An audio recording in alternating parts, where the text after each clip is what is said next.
Hi, everybody, and welcome to another edition of Plaid Stallion's Toy Ventures.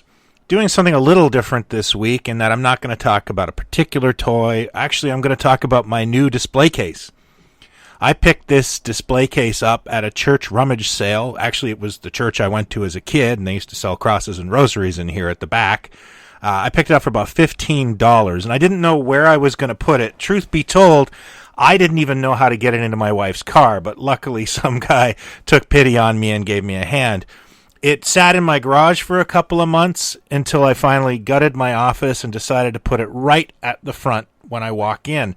I had no idea what to put in it, so I strolled around and I realized that one of my main focuses in the last couple of years has been Planet of the Apes, and the stuff was all just getting shoved into one spot, and you couldn't see everything, and it wasn't being appreciated, and I thought, well, I want to look at apes every day. I have a bit of a sense of humor about my apes collection, so it kind of brings me joy. I chose specific pieces, and I did have a reason for them, so I thought I'd just highlight some of the things in this case that make me happy and explain why they're there. I have to start with the Soldier and Stallion kit from Adar Models. I actually don't own any of the other Adar Apes kits, but someday I will. The reason this is here is because when I first started collecting toys in 1985, this was the first piece I found, and I managed to trade it for some Megos. I think a guy gave me $75 in credit, which was an amazing amount of money for me at the time. I'm really grateful to this piece. I tracked it down about 3 years ago, and it's one of those things I want to look at every day.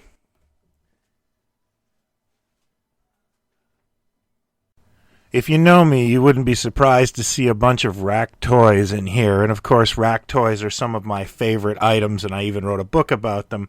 I've talked about a few of these AHI pieces before, but I thought I'd focus on a couple that I haven't talked about. The Planet of the Apes little walkers are something I really love because they do remind me of the monsters I had as a kid. I didn't actually have these guys, but they're just so cool, and no one ever talks about them. Also, the Dr. Zaius water gun. Rack toys are one of those things that just kind of amuse me. They have a sense of humor to them. They're obvious and fun and great conversation pieces, and they really make me happy, so they needed to be included in this case. The Planet of the Apes Treehouse by Mego was released by a company called Cipsa into the Mexican market with this gorgeous box. Eventually, I will do a vintage Mego segment on the Cipsa Planet of the Apes line because it's glorious and fun. But for now, I just wanted to talk about this. This was sold to me by a friend of mine who didn't actually want to sell it, and I think he still has some seller's remorse. I'm really grateful for it, and it has spent a tremendous amount of time just sitting on my floor of my office, and I thought, you know what, this needs to be in here. It's really special, and I love looking at it. The first wave of Mego Planet of the Apes action figures were released into Japan by a company called Bullmark in these beautiful boxes, and it included a crazy booklet that told this story that I don't think these guys had seen a Planet of the Apes movie. I will get into this more in Vintage Mego, but these things have haunted me for years, and I eventually managed to track down 3 of them.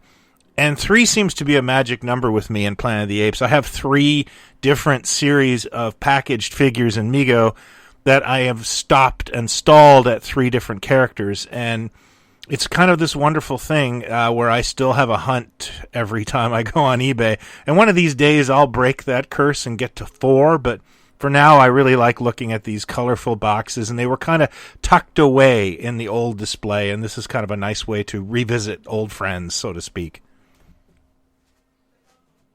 One of my other hobbies, despite collecting toys, would be collecting films on Super 8. I'm a bit of a cinephile, and this is something I really love. And, of course, all the Planet of the Apes films were released by a company called Ken Films. And this set, I believe, has sound even. These are kind of my favorites. It took me a little while to track these down, but they're not expensive, but they're beautiful, colorful boxes. And it was, just they were sitting in a stack on my old display, so it was nice to spread these out and give the display a little bit of color. Oh, and for what it's worth, I actually do play these. I have a projector and a screen, and we sometimes go out on the deck and play Super 8 movies. So there you have it. This is my new Apes display, and I love looking at it every morning. I'll probably change a few things out. I hope to add 1 or 2 pieces this year, but I'm not in any hurry. I'm really grateful for what I have. Speaking of gratitude, it's been 1 year since I decided to jump out of my comfort zone and do these videos, and it's just been a fantastic ride. I really appreciate it. It's been a wonderful distraction to the drudgery of daily life and the stress and anxiety. And I'm really grateful for all the kindness, the comments, the feedback, the back and forth, and the camaraderie. Thank you very much. I hope you have a wonderful holiday season and a terrific new year. I'll be back in January with more toy ventures, more Pod Stallions, and more Plaid Stallions. Until next time, stay positive, and I hope you have fun. See you soon.